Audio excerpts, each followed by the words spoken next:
Panginoon ko, salamat po sa pagbibigay mo sa akin ng kapayapaan at biyaya.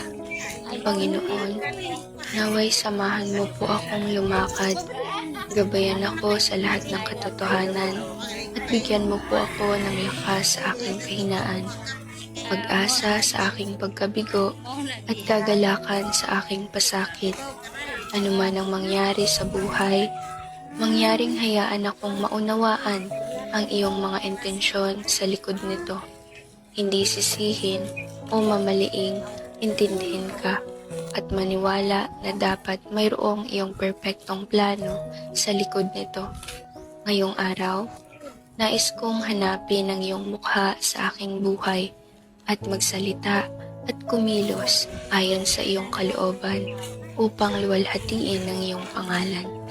Idinadalangin ko ito sa pangalan ng Panginoon.